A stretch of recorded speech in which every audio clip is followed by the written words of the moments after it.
আসসালামু আলাইকুম। যেখান থেকে আমাদের এই ভিডিওটি দেখছেন সকলকে রাকিবুল ইসলাম লিসানের পক্ষ থেকে জানাচ্ছি আন্তরিক শুভেচ্ছা।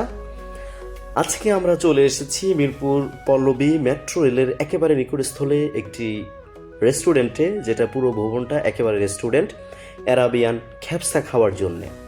আমি এবং আমার কিছু নিকটস্থ বন্ধু সহ চলে আসলাম। রেস্টুরেন্টটা খুব ছোট, কিন্তু ডেকোরেটটা খুব ভালো লেগেছে। প্রথমে আরবের একটা পরিবেশ, এখানে বসে শুধু এরকম পরিবেশে না, বইও আছে, চাইলে বই পড়তে পারবেন। সবচেয়ে ভালো লেগেছে সেটা হচ্ছে সেই সুদূর আফগানিস্তান থেকে আসা পামির কলা, তারপরে সাফা, এখানে কাচের বোতল, ছোট বোতল এবং বড় বোতলও আছে, এবং আছে আরবের একমাত্র অথেন্টিক মজু। বলতে বলতে আমাদের কাঙ্ক্ষিত খাবার চলে এসেছে, একেবারে আরবের খ্যাপসা।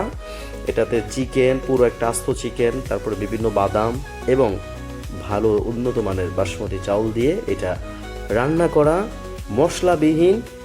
যারা বাঙালি খাবার খেতে অভ্যস্ত তারা কিন্তু এটা অতটা খেতে পারবে না।